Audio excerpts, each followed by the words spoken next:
आप उन खबरों के ऊपर ध्यान देने की, नज़र डालने की, जो मालूम नहीं कब कहाँ किन फाइलों में गुम है या जिनका पूरी तरह से इंसाफ होना अब भी बाकी है। सोचकर ये अजीब लगता है, क्योंकि कानून, अदालतें हमेशा ये कहती हैं कि सबूत चाहिए, चश्मदीद चाहिए, गवाह चाहिए किसी केस का फैसला सुनाने के लिए।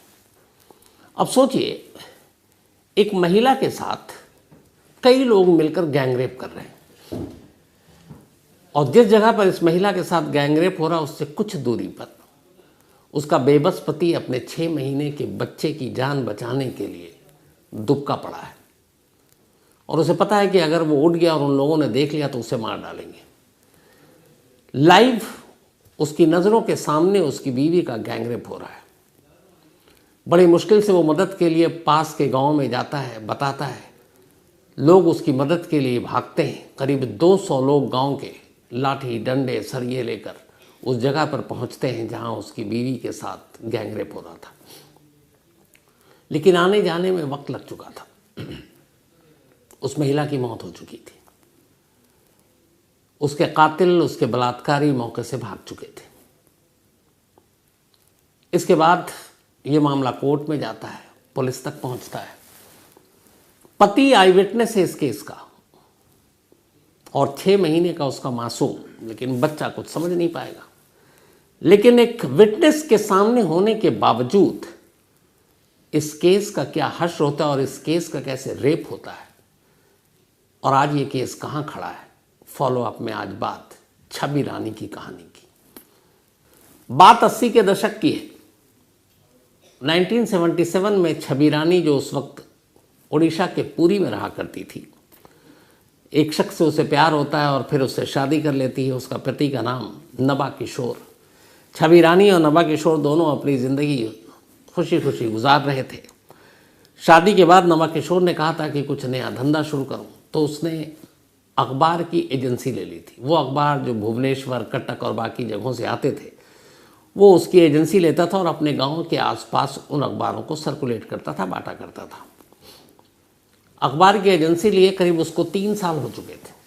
अब अखबार बांटने और भेजने के चक्कर में उसे अखबारों को लेकर दिलचस्पी शुरू हो गई। उसे लगा कि मैं अखबार लोगों तक बांट रहा हूँ एजेंसी लेकर, क्यों ना मैं भी इस अखबार में कुछ लिखूँ, मैं अपने गाँव के बारे में, अपने इलाके के बारे में।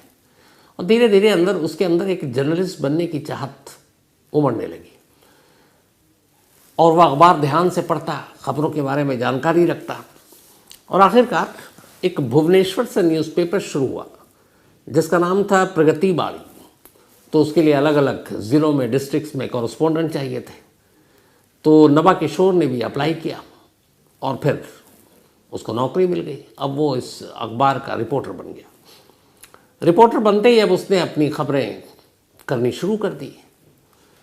अब नबा किशोर एक ईमानदार जर्नलिस्ट था, जैसे जर्नलिस्ट की आज के दौर में कमी है। तो सिस्टम, सरकार, पुलिस, सरकारी बाबू, इनके खिलाफ तमाम कमियों को उजागर करता, रिश्वतखोर नेताओं को बेनकाब करता और इलाके के जो उसके सब दबंग नेता थे उनके खिलाफ जमकर खबरें लिखता। इससे बहुत सारे उसके दुश्मन बन गए। कई बार उसे धमकियाँ मिली कि तुम मत लिखो, लेकिन वो अपने जर्नलिज्म के एथिक्स और उसूल के साथ, जो शायद हम लोग नहीं कर रहे हैं आज, वो डटा रहा और करता रहा। इत्तेफाक से उस दौर में जिस इलाके में ये रहा करता था, वहाँ के 2 दबंग नेता थे, दोनों कांग्रेस के थे। एक बिरडी, एक गांव है, तो बिरडी गांव का ब्लॉक प्रेसिडेंट जिसका नाम था दिवाकर नायक, और दूसरा कार्यकारी अध्यक्ष इसी कांग्रेस का ब्लॉक, उसका नाम था नंदा मोहंती। ये दोनों खूब सरकारी जो भी स्कीम आती है उसके पैसे गरीबों तक पहुंचने नहीं देते, बहुत सारे करप्शन थे इनके। तो इनकी खबरों को नबा किशोर खूब लिखता, छापता, दिखाता। अब ये बात इन दोनों नेताओं को बड़ी बुरी लगी। उन्होंने कई बार धमकी दी पर वो माने नहीं और ये सिलसिला लिखने छापने का चलता रहा। नबा किशोर अपनी जर्नलिज्म के एथिक्स और उसूल पर कायम रहा। इस दौरान में उसे एक बेटा हो गया। दोनों पति पत्नी खुश थे। नवाबी एक रिपोर्टर बन के बेहद खुश था, लेकिन खुश तब तक था जब तक कि 3 अक्टूबर 1980 की तारीख नहीं आई थी। 3 अक्टूबर 1980, गांधी जयंती के ठीक अगले दिन। उस दिन किसी काम से नबा और छवि रानी को अपने गांव से बाहर जाना था। जब वो गांव से बाहर निकलने के जाने लगे, 6 महीने का उनका बच्चा उनके साथ था, तो अचानक इन दो नेताओं ने, जो नंदा मोहंती और दूसरे, उन्होंने कहा कि उनके लोग वहाँ पहुँच गए रास्ते में, और नवा किशोर से कहा कि चलो साहब ने तुम्हें बुलाया है, साहब की हवेली पर चलना है और कुछ काम है। तो उसने बताया मैं कहीं बाहर जा रहा हूँ, शाम को लौट आऊँगा। उसने कहा नहीं, शाम को नहीं, अभी चलो वरना बहुत बुरा अंजाम होगा। उन्होंने धमकी दी।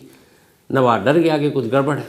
उसने कहा कि चलो हम बाहर बाद में जाएंगे। अपनी पत्नी छवि रानी से कहा कि वापस लौटते हैं और घर में तुमको छोड़ता हूँ और मैं जाकर दिवाकर नायक और नंदा मोहंती से मिल लेता हूँ।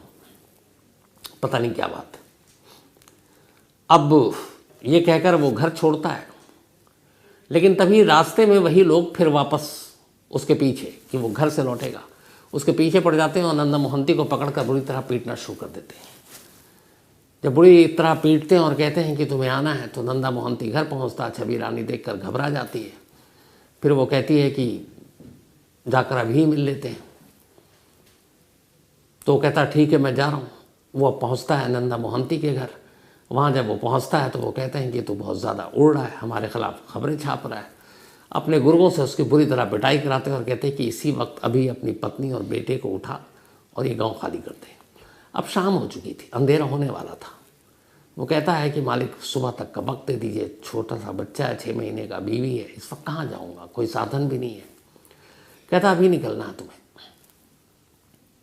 हार कर ये घर पहुँचता, छवि रानी से कहता जो भी ज़रूरी सामान है ले लो और अभी निकलना है। छवि रानी उसकी हालत देखकर वैसे ही घबराई हुई थी।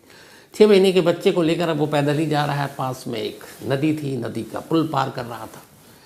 तभी अचानक उसने देखा कि बहुत सारे लोग नंदा मोहंती और दिवाकर नायक के चले आ रहे हैं उसकी तरफ। ये देखकर वो घबरा गया। छवि रानी अपने पति से कहती है कि तुम एक काम करो, इस बच्चे को गोद में पकड़ो और तुम कहीं छुप जाओ, मैं पीछे से आती हूँ।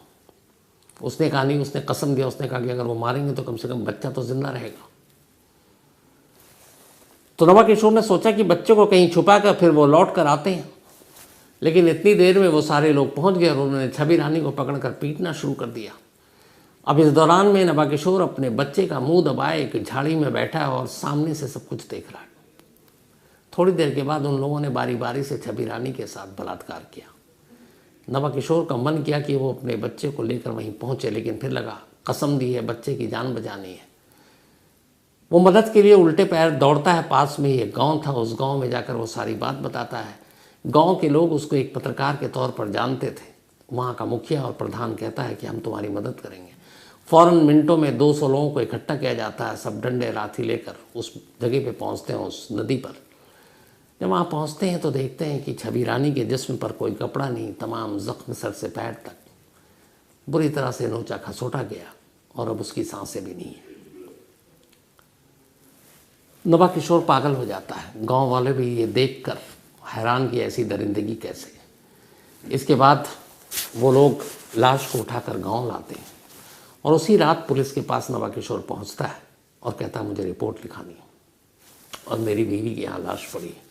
पुलिस कहती है पहुँचो, हम लाश के पास आते हैं। पूरी रात बीत जाती है, थाने से कोई पुलिस वाला मौके पर नहीं आता। अगले दिन सुबह ये फिर जाता है। पुलिस वाले कहते हैं कि ठीक है हम रिपोर्ट लिख रहे हैं, थोड़ा वेट करो। पुलिस वालों से हार कर उसको वहीं पे एक सरकारी अफसर आकर ठहरे हुए थे, पोस्ट ऑफिस है वहाँ का, पता चला। वो गया तो उस इलाके के एसएसपी जो है, सीनियर सुपरिटेंडेंट ऑफ पुलिस, उस दिन किसी काम से आए हुए थे, ये हो सकता है इसी चक्कर में आए थे, वो मौजूद थे। नवा किशोर को पता चलता है। वो बड़े बाबू के पास जाता है, कहता है ऐसा ऐसा मेरी आंखों के सामने हुआ है और ये पुलिस वाले रिपोर्ट नहीं लिख रहे हैं। एसएसपी अपने एसएचओ को हड़काता है और कहता है रिपोर्ट लिखो। एसएसपी के सामने अब रिपोर्ट लिखा जा रहा है। वो सारे नाम बताता है, सब नाम लिखा जा रहा है। लेकिन जैसे ही वो कहता है कि यहाँ के कांग्रेस ब्लॉक प्रेसिडेंट दिवाकर नायक और नंदा मोहंती एक्टिंग कांग्रेस प्रेसिडेंट इस ब्लॉक के, एसएचओ हाथ रोक लेता, कहता है इन दोनों का नाम हटाकर बाकी सबके लिखाओ। वो कहता नहीं, इन्हीं की वजह से हुआ और इन्होंने ही मुझे मारा है। नवा अपनी बातों पर कायम रहता है। एसएसपी सामने खड़ा है, एसएचओ गुस्से में एफआईआर ही फाड़ देता है। कहता है इनका नाम जब तक तुम नहीं छोड़ोगे मैं एफआईआर नहीं लिखूंगा। नवा वापस आ जाता है। अब भी लाश का अंतिम संस्कार हुआ नहीं। गांव वाले गुस्से में, अब गांव वाले भी नवा किशोर और उसकी पत्नी छवि रानी के साथ हो गए। इसके बाद उन्होंने जो इलाके के नेता थे कांग्रेसी और इन सब के लोग, दिवाकर नायक और मोहंती के, उनमें से एक का घर जला दिया। जब घर जला तो फिर मामला बड़ा हो गया। पुलिस बैकफुट पे आई। अब पुलिस ने मजबूरन रिपोर्ट लिखी। रिपोर्ट लिख लिया गया। इसके बाद अब पुलिस ने अपनी तफ्तीश शुरू की। तफ्तीश क्या, लीपापोती शुरू हो गई। तमाम आला पुलिस अफसर इस बात में लग गए कि नवा किशोर, बाकी तो नाम लिखा है लेकिन बड़े जो कांग्रेसी नेता हैं, चाहे वो मोहंती हो, नायक हो, उसका नाम ना लिखें। उन्होंने खूब समझाया, उसे 50,000 रुपये देने की पेशकश की, टॉर्चर किया। फिर एक रोज़ प्रेस कॉन्फ्रेंस की और प्रेस कॉन्फ्रेंस में अब पुलिस को लगा कि उन्होंने नवा किशोर को सेट कर लिया, वो वही बोलेगा जो उन्होंने सिखाया। नवा किशोर ने पुलिस के सामने कह दिया कि हाँ ठीक है, आप जो कहेंगे हम उन्हीं का नाम लेंगे। प्रेस कॉन्फ्रेंस शुरू हुई, तब मीडिया, अखबार के लोग थे। जैसे ही उसने पत्रकारों को देखा, नवा किशोर का अपना पत्रकार जागा और उसने उनके सामने कहा कि पुलिस मुझे टॉर्चर कर रही है कि इन नेताओं के नाम मैं न लूँ, जबकि ये नेता मेरी पत्नी छवि रानी के रेप और मर्डर के अक्यूज्ड है। जब ये मीडिया में बात उसने पुलिस वालों की मौजूदगी में कह दिया तो उनके हाथ पैर भी फूल गए। अगले दिन सारे अखबारों में खबर। अब पुलिस के लिए शर्मिंदगी। इसके बाद ये मामला क्राइम ब्रांच को सौंप दिया गया, लोकल पुलिस को इससे हटा दिया गया। लेकिन सामने वालों की पहुंच बहुत ऊपर थी।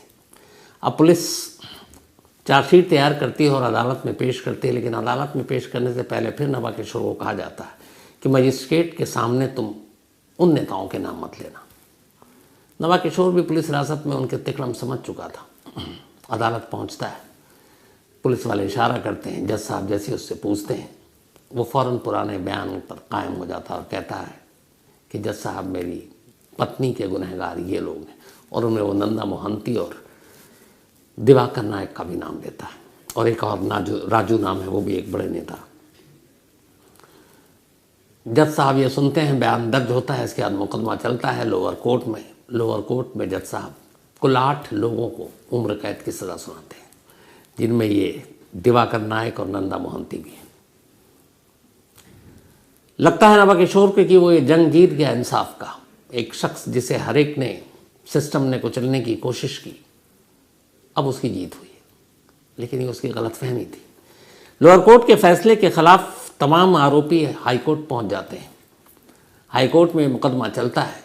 तमाम बड़े खेल अब शुरू होते हैं। बड़े बड़े वकीलों की फ़ौज जमा की जाती है तमाम नेताओं की तरफ से, और फिर वहाँ ये मुकदमा लड़ा जाता है। हाई कोर्ट एक ऐसा फैसला सुनाती है जिसे सुनकर हर एक कोई चौंक उठता है। लोअर कोर्ट के फैसले को पूरी तरह से पलटकर हाई कोर्ट उड़ीसा की 8 के 8 आरोपियों को साफ बरी कर देती है।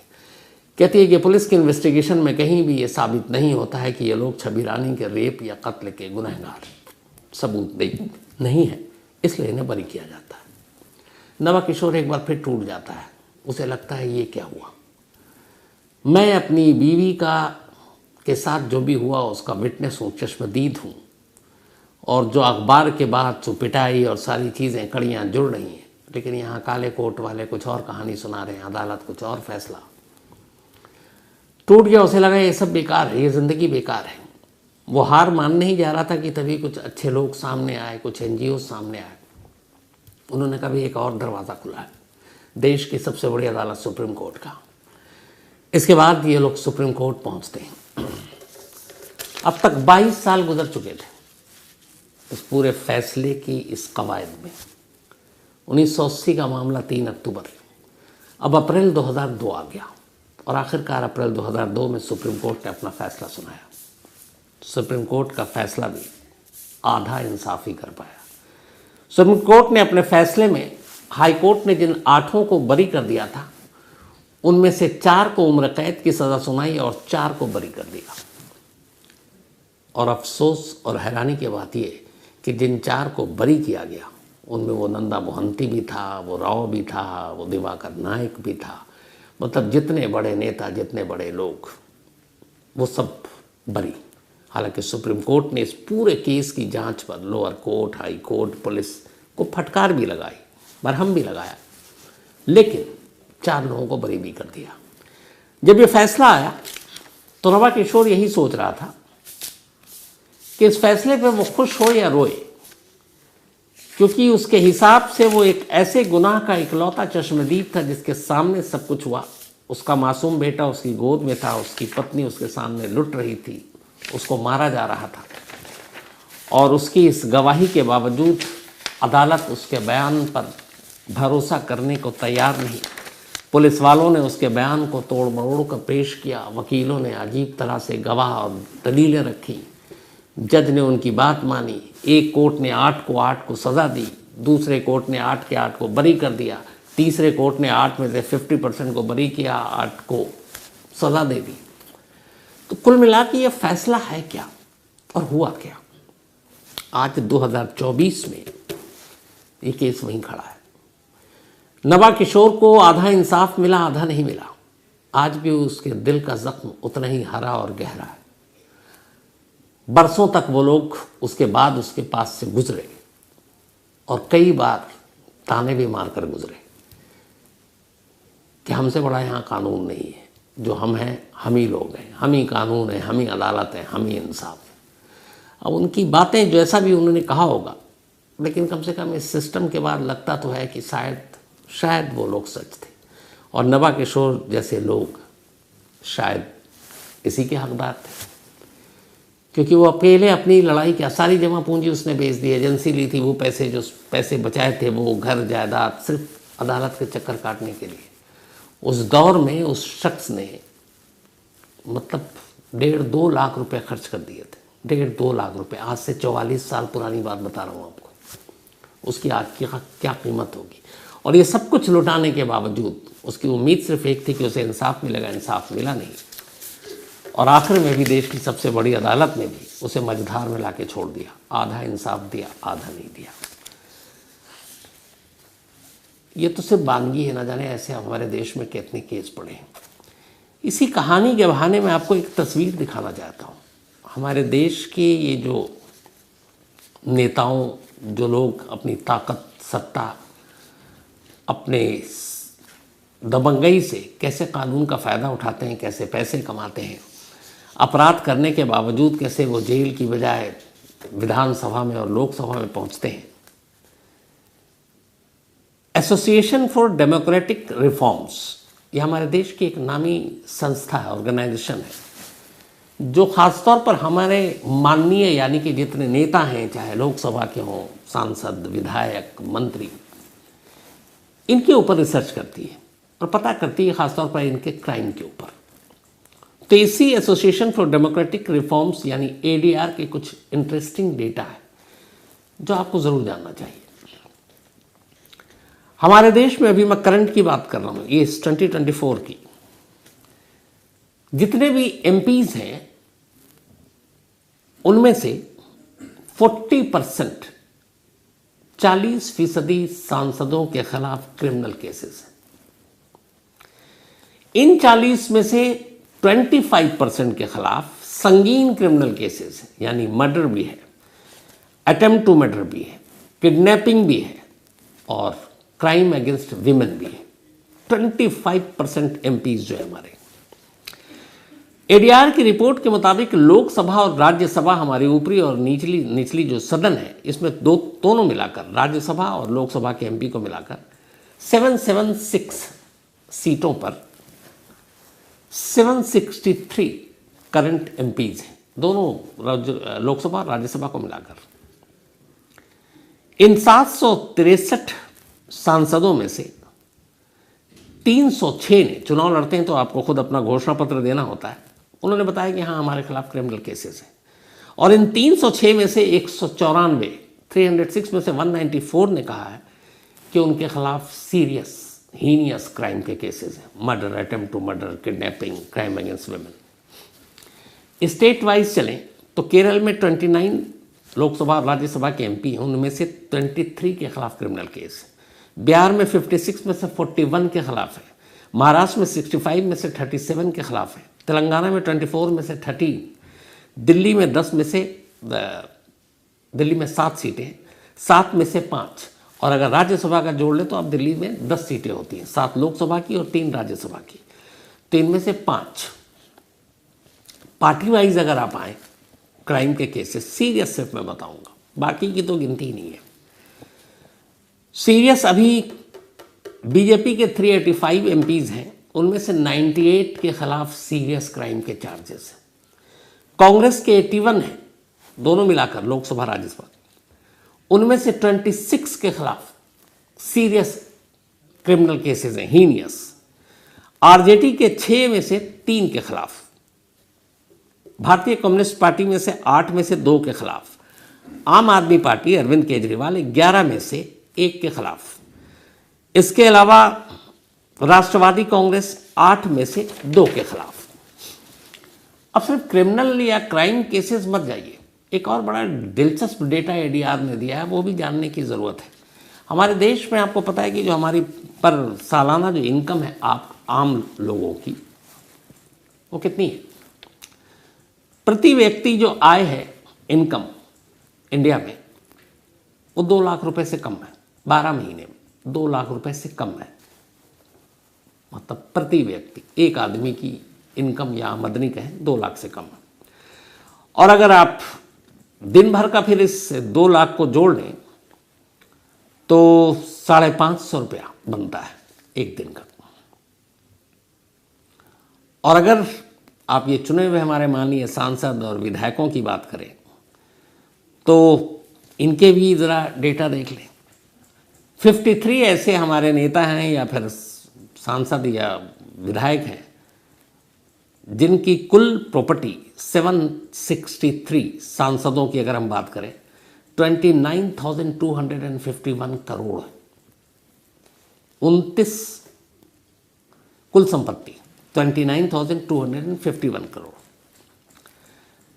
जो क्रिमिनल बैकग्राउंड के एमपीज हैं हमारे यहाँ जितने भी, उनका भी इंटरेस्टिंग फिगर है। जो क्रिमिनल हैं उन सारे क्रिमिनल बैकग्राउंड के एमपीज की जो टोटल प्रॉपर्टी है वो है 50,003 करोड़ की, और बिना क्रिमिनल बैकग्राउंड वाले जो एमपीज हैं उनकी है 30,050 करोड़ की। मतलब जो क्रिमिनल उनके पास ज़्यादा पैसे हैं, जो क्रिमिनल नहीं है उनके पास बेचारों के पास कम पैसे हैं। कुल देश में अलग अलग हमारे जितने भी स्टेट्स हैं वहाँ पे एमएलए होते हैं, विधायक, तो सारे देश के कुल 4001 इस वक्त एमएलए है, 4001। इन सब की कुल मिलाकर जो प्रॉपर्टी है वो है 54,000 करोड़ रुपीस, 54,000 करोड़ रुपए, 4001 विधायकों की। इसके अलावा नॉर्थ ईस्ट की अगर इसी में बात करें 54,000 करोड़ की, अगर 3 स्टेट को आप ले लें, नागालैंड, मिजोरम और सिक्किम, तो इनका भी 2023 और 24 का जो सालाना बजट आया है ना वो 49,000 करोड़ का है। इन 3 स्टेट्स का, नागालैंड, मिजोरम और सिक्किम, टोटल बजट तीनों स्टेट का मिला दूँ 23 और 24 का तो 49,000 करोड़ है। और हमारे सिर्फ 4001 विधायकों की कुल प्रॉपर्टी 54,000 करोड़ है, यानी कि इन 3 राज्यों के बजट उनके मुकाबले कम है।